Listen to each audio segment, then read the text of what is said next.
आज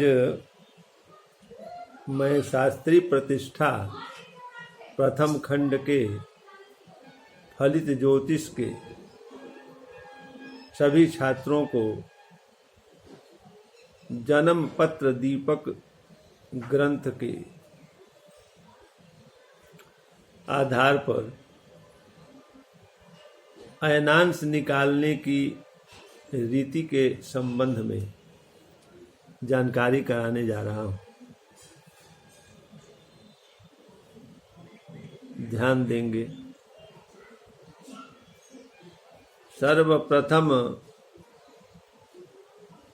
लग्न स्पष्ट करने हेतु अयनांश और स्वदेशीय उदयमान की आवश्यकता होती है।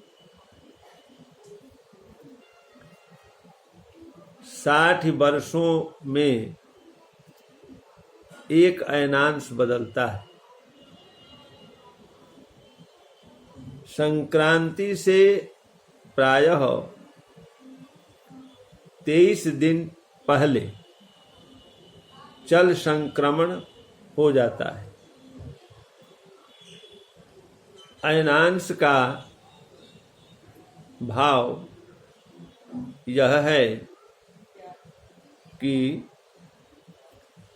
सायन सूर्य और निरयन सूर्य में कितना अंतर है। अयनांश साधन की अनेक विधियां हैं। इनमें जैसे ग्रह लाघव, मकरंद, ताजिक सार आदि के मत का उल्लेख मिलता है ज्योतिष शास्त्र में। जो प्रचलित है अर्थात मकरंद विधि के अनुसार इसी विधि में हम वर्तमान शकाब्द में 421 घटाकर शेष का जो 10वां भाग है उसी में घटाकर और 60 का भाग देने से लब्धि वर्षारंभकालीन यानी मेघ संक्रांति के दिन का स्पष्ट अयनांश हो जाता है। यथा श्लोक में कहा भी गया है, भूनेत्रवेदो नशकः स्वदेशांश विहीनतः षष्ठ्या भक्तो अयनांशाः स्युर्वर्षारम्भे अस्फुटा खलु त्रिघ्नार्कराशिना स्वार्ध युक्तेन विकलादिना युक्तास्ता कालिकास्ते स्युः अस्पष्टा गणित विद्वरः। जैसे वर्तमान शकाब्द कोई ले लीजिए से 1925 में घटा दीजिए 421 से तो बचेगा 1504। फिर 10 से भाग दे देंगे तो हो जाएगा लब्धि 150.241। फिर 1504 को घटाकर 150 में लाएंगे 15024 तो 1353 होगा। फिर उसमें हम 60 से भागा देंगे तो 22 दंड 33 36 यह करके सकारात्मक का स्पष्ट अयनांश हो जाता है। अब स्पष्ट सूर्य की राशि संख्या 11, उसको हम 3 से गुणा करेंगे तो 33 हुआ। इसमें 33 का आधा जो है जोड़ देने पर ये 50 विकलाएं हुई।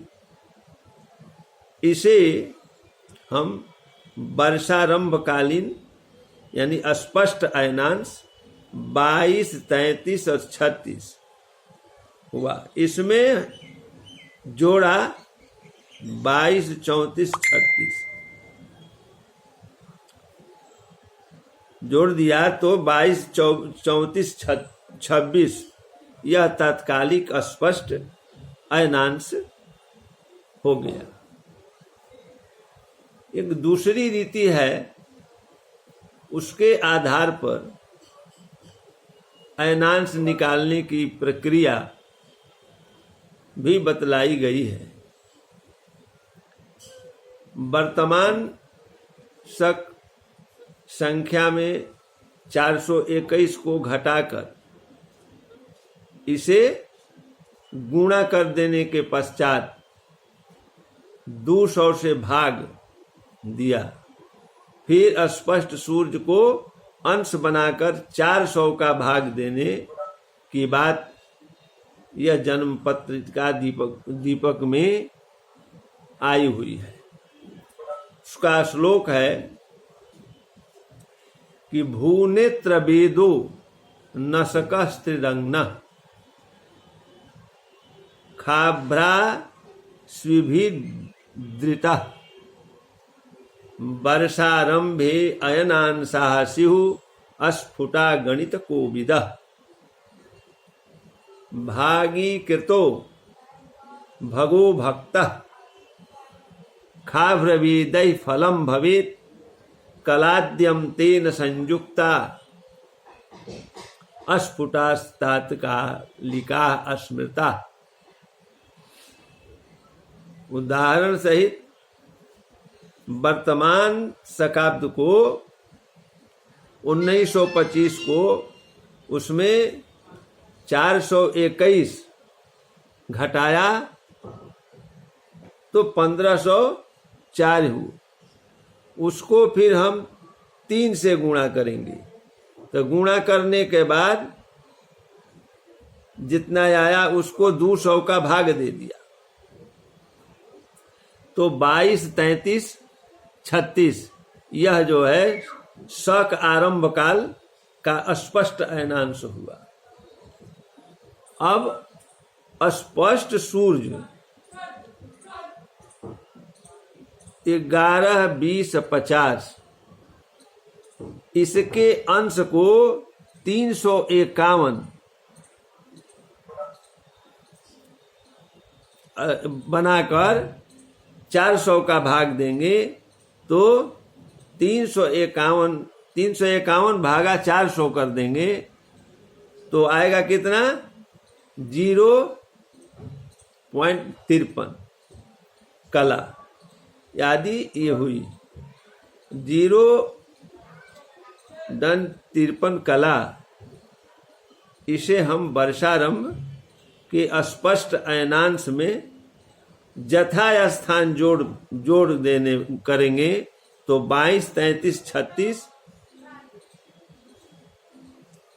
में 53 जोड़ेंगे तो कितना हुआ 22, 34, 29 यही तात्कालिक स्पष्ट का अयनांश हो जाता है। शुभम।